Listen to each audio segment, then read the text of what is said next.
Pedro Miguel. Pedro Miguel, periodista que ha tenido pues el privilegio, desde luego profesional, creo que personal y humano también, de conocer directamente el trabajo de Assange, de platicar respecto a lo que han sido parte de su entrega de información importante al mundo, y por ello es por lo cual me da gusto saludar. Pedro Miguel, buenas tardes. Julio, buenas tardes. Muchas gracias por la invitación y qué gusto. Al contrario, Pedro, ¿qué piensas respecto a esta decisión hoy del Reino Unido de aprobar la extradición de Julian Assange a Estados Unidos, Pedro? Creo que era previsible. Si no en el sistema de justicia, desde luego que sí en el gobierno. Es decir, esta es una decisión de la ministra del Interior. Porque Gran Bretaña, el Reino Unido, prácticamente es la estrella número 51 de la bandera de Estados Unidos. Es decir, hay una supeditación absoluta, sobre todo en los ámbitos de inteligencia, de seguridad, de espionaje, de colaboración militar. Y bueno, pues Julian Assange está acosado por todos los sectores de este complejo, ¿no? Del sector de la comunidad de inteligencia que le llaman, el sector militar, etcétera, pues porque él evidenció las miserias, los delitos de todas estas instituciones de Estados Unidos y de otros países. Entonces creo que desgraciadamente era algo que cabía esperar. Ahora pues se va la impugnación de esta medida al sistema judicial, que podría tener un poquito más de margen y, lo digo sin tapujos, de decencia. Pedro Miguel, tú entrevistaste al propio Assange en la Embajada de Ecuador en Londres. Leí varias, desde luego leí el trabajo que hiciste en esa entrevista y leí las impresiones posteriores que diste a conocer. Hoy, a estas alturas, ¿qué piensas de lo que viviste y conociste, lo que percibiste en aquellos momentos directamente y lo que sucede a estas alturas en este episodio, Pedro Miguel? Me parece, Julio, que desde ese momento Julian estaba muy consciente de la situación en la que se encontraba. Porque es un hombre muy lúcido, es un hombre, él tiene esa privilegiada capacidad de ver el mundo en un conjunto, de entenderlo y de actuar en consecuencia. Y creo que desde aquel momento, desde 2012, él estaba claro de en qué estaba, de cuál era su situación y contra quién estaba peleando. Pues mira, Wikileaks a fin de cuentas es una pequeña organización, digamos que de decenas de personas, que estaba librando una batalla y que la sigue librando contra la superpotencia política, militar, económica, de inteligencia, tecnológica, diplomática, etcétera, ¿no? Entonces, pues la furia de esa superpotencia, de ese Estado, pues es muy difícil vencerla, es muy difícil prevalecer sobre ella. Y sin embargo, creo que Wikileaks y Julian Assange cambiaron el mundo en la medida en que nos dieron percepciones que no teníamos.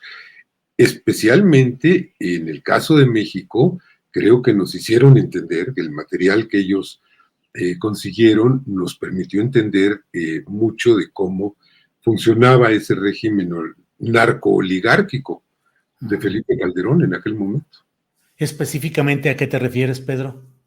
Pues me refiero al nivel de injerencia y de poder que tenía la Embajada de Estados Unidos en México. El nivel de supeditación, por ejemplo, García Luna ofreciéndole toda la información de seguridad a Chertoff, que es un tipo que ha sido de los teóricos justificadores de la tortura, ¿no? Y García Luna, que bueno, también sabemos ahora que es una persona muy distinguida, ¿no? Por ejemplo, la decisión de retirar al ejército de Ciudad Juárez, pues no la tomó la Sedena, no la tomó Calderón, la tomó la Embajada de Estados Unidos. Está así de claro. Por ejemplo, el hecho de que el entonces embajador Tony Garza reporta al Departamento de Estado en el momento del conflicto postelectoral por el fraude de 2006, que Calderón está muy débil, pero que él mismo se va a encargar de coordinar la transición. Porque Fox desprecia a Calderón y Calderón está muy solo y muy débil, entonces que él con su equipo va a coordinar eso, ¿no? De ese tamaño, por ejemplo. Claro, claro. Pedro Miguel, y ese volumen enorme de información disponible para el común de los mortales cuando ya fue procesado por todo aquel equipo de periodistas de varios medios en el mundo que tuvieron que meterse de clavado a hurgar y a organizar y a procesar toda esta información. Eh, ¿Ha sido abatido el impacto original de esas revelaciones con este abrumador peso de la pandemia, del rediseño mundial? Es decir, no nos va quedando muy lejos toda la aportación que dejó Assange y Wikileaks en medio de este torbellino de reacomodos que estamos viviendo, o al contrario, nos sirve para tener noción y puntos de referencia claros. Bueno, Julio, la historia siempre queda lejos, ¿no? Uh-huh. Es decir, pues nos vamos alejando del pasado, pero el pasado nos fundamenta.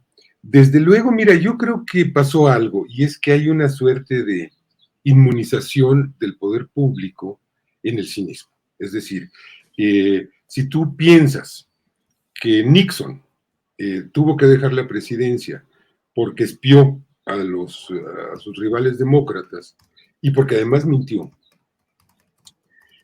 lo que revela, por ejemplo, el paquete de cables del Departamento de Estado de Wikileaks, o lo que revela los papeles de Irak o de Afganistán, que también los da a conocer Wikileaks, pues habrían tenido que obligar a Bush y a Obama a renunciar 12 veces. Pues era infinitamente más grave que lo que hizo en su momento Nixon, ¿no?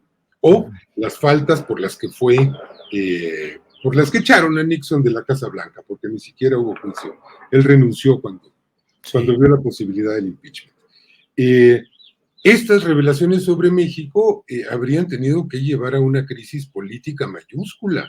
Es decir, ¿cómo es posible que el presidente de la República entregue toda la información sensible a una potencia extranjera? ¿Cómo es posible que permita semejante nivel de injerencia y de intervencionismo en los asuntos internos? Pero hubo un blindaje en el cinismo. En revelaciones posteriores, tanto de Wikileaks, en la operación Guitarra de Rock, como en la información que posteriormente divulgó Edward Snowden, pues supimos que Obama espiaba a Merkel, espiaba a Dilma Rousseff, espiaba a Peña Nieto, pero la cara dura se ha ido imponiendo. Yo sí creo que hay unas como que han creado defensas en contra de la verdad y se han blindado en el cinismo los gobernantes de Estados Unidos y de Europa, ¿no? Me parece que esto es cierto. Y bueno, y si vemos lo que ha pasado con la pandemia, etcétera. Pero, Julio, lo que supimos queda para la historia, queda para los historiadores y se va volviendo parte de la conciencia del periodo tan tremendamente oscuro por el que transitó México en los años del neoliberalismo. Pedro Miguel, a estas alturas y teniendo pues como referencia ese momento luminoso en el cual Julian Assange revela, pues casi como el Prometeo que da la luz y recibe el castigo divino, el castigo de los dioses, del poder político imperial. En ese mismo sentido, ¿cómo ves la situación de los medios de comunicación a nivel mundial y en México en particular? En un momento de transición interesante, mira, creo que la batalla terrible que se está librando es una batalla financiera. Es decir, creo que los capitales, los grandes capitales, están muy desesperados por tratar de controlar toda esta eclosión que se ha venido en el mundo de la información a raíz de la evolución tecnológica, ¿no? Y que ha sacado de los medios tradicionales la información y la ha difuminado, la ha atomizado, la ha precarizado también, la ha informalizado. Hoy tenemos una masa gigantesca, sin precedentes, de datos, de mentiras, de verdades, etcétera, ¿no? Yo creo que es un momento de transición hacia nuevas modalidades y nuevos esquemas y conformaciones de la información. Creo que los medios son indispensables y lo seguirán siendo. No creo que puedan ser reemplazados por esto que le llaman periodismo ciudadano. Pues no, porque se requiere un aparato de visión del mundo, de verificación de la información. Se requiere una ideología para hacer un medio. Ha habido una gran hipocresía en toda esa corriente periodística que se dice objetiva, ¿no? Que dice, no, somos imparciales, objetivos. ¿Cómo vas a ser imparcial haciendo periodismo? No puedes ni siquiera hacer una primera plana, porque si no tienes una ideología y una visión del mundo, pues, ¿qué pones? ¿Qué es lo más importante que ocurrió? Claro, ¿No? claro. Entonces, creo que esto va a avanzar y se van a inventar cosas que aún no existen y que son necesarias. Medios de nuevo tipo, nativos de la tecnología nueva, que ya antes decíamos de Internet, pero pues ya Internet es algo tan omnímodo, pues yo creo que ya los medios ya ni siquiera son para la computadora, son para el celular, ¿no? Así es, así es. Pedro Miguel, pero los grandes grupos consorcios que dominan muchos de los medios internacionales que tratan de seguir generando opinión y definiendo conforme a sus intereses y su subjetividad lo que desean informar y lo que desean privilegiar informativamente, siguen más o menos vivitos y coleando a nivel mundial e incluso a nivel de nuestro continente y en muchos casos, en muchos convertidos en obstáculos o adversarios abiertos de procesos populares de llegar al poder con diferentes matices con el continente y en el mundo entero. ¿Qué hacer frente a esos consorcios que siguen dominando? Y en México, no sé cuál sea tu opinión, pero más allá de la apertura que han significado las redes sociales particularmente y la subsistencia de los medios históricos que han tenido una postura de izquierda, pues sigue todavía Televisa, Televisión Azteca, Imagen, los medios convencionales siguen todavía activos y muchos de los actores como, por decirte, Joaquín López Dóriga, Beltrán del Río, Loret, siguen teniendo mucha presencia aún. ¿Qué opinas, Pedro?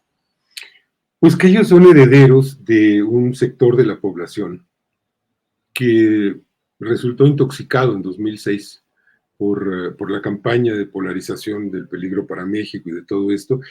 Y es un sector, lo ha dicho López Obrador, es un sector de millones, ¿eh?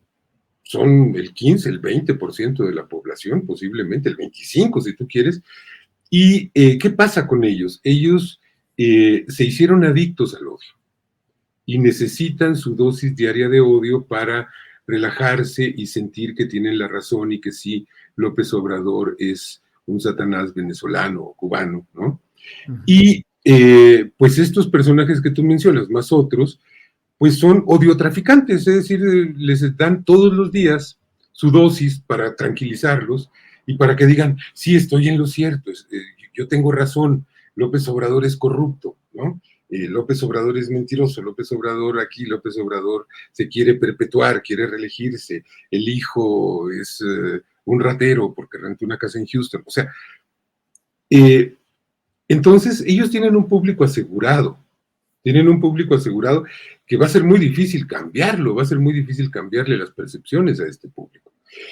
Pero esto mismo nos muestra su limitación, porque sí hay un consorcio de medios que además es, si tú enciendes la radio en las mañanas o a cualquier Sí, hora, el sí, consenso absoluto, aplastante, todos contra el presidente, ¿no? sí. Es espectacular. Bueno, eh, pero este universo que ellos tienen y que van a seguir teniendo, nos muestra también su limitación, porque en casi 4 años, y si mucho me apuras, en 18 años, no han podido cambiar las percepciones mayoritarias.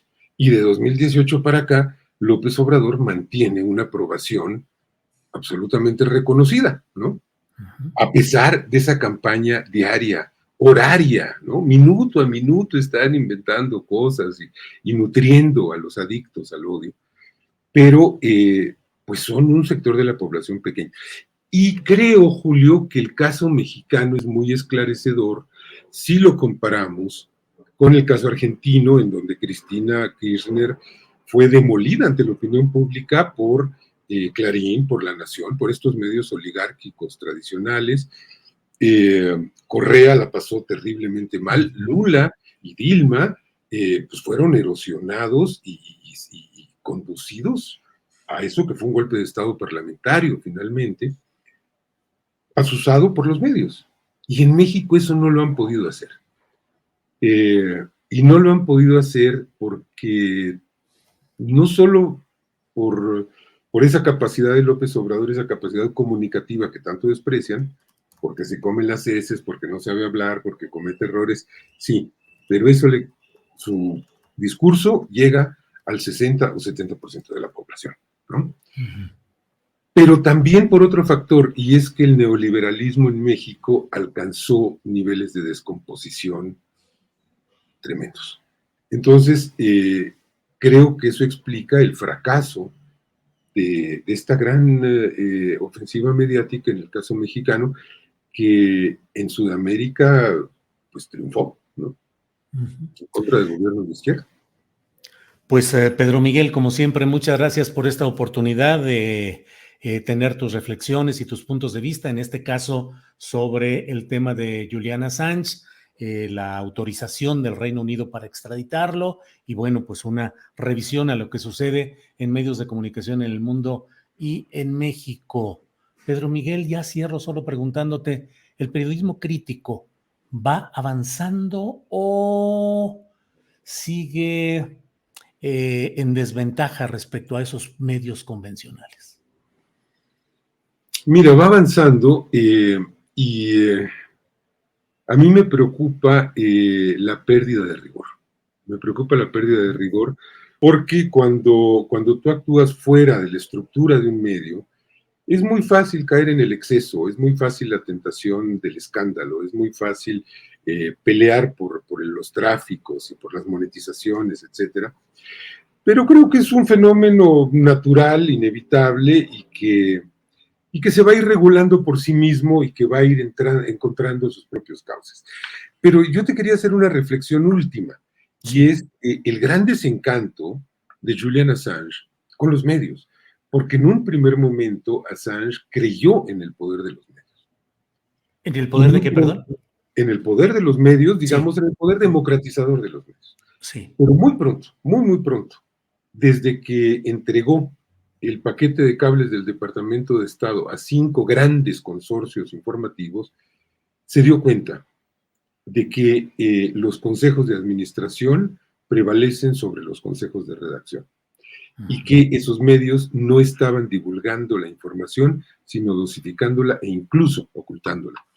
Y entonces es cuando en un tour de force decide que va a entregar paquetes por países a muchos medios que no son consorcios informativos, entre ellos La Jornada, y así es como decide entregarnos el paquete correspondiente a México.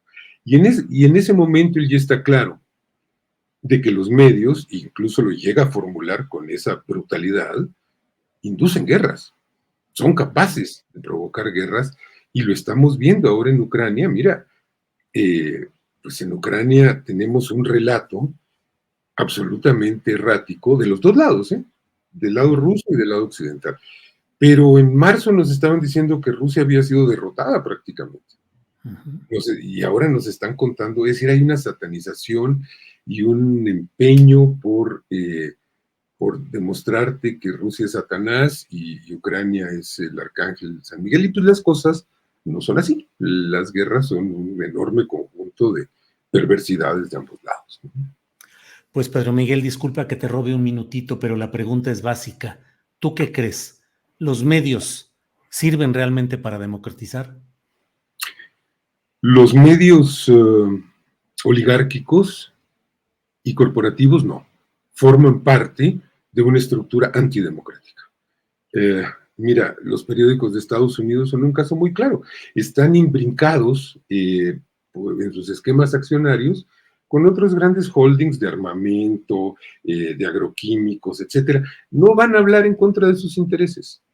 Sería ingenuo pensar que van a hablar en contra de las utilidades que están obteniendo por otros lados. Y aquí seguimos teniendo el problema de la incursión de los grandes capitales sin rostro en la propiedad de los medios informativos. Mira, yo aquí hago una reflexión básica. Cualquiera que oiga de un Estado en el que el 95% de los medios están en manos del Estado, va a gritar antidemocracia. Cualquiera que hable de un Estado en el que el 95% de los medios están en manos de la Iglesia, va a decir qué barbaridad, qué teocracia. Y si el 95% de los medios están en manos de los sindicatos, esto es una tiranía. Bueno, el 95% de los medios están en manos del empresariado. ¿Eso no es una tiranía? Claro, claro.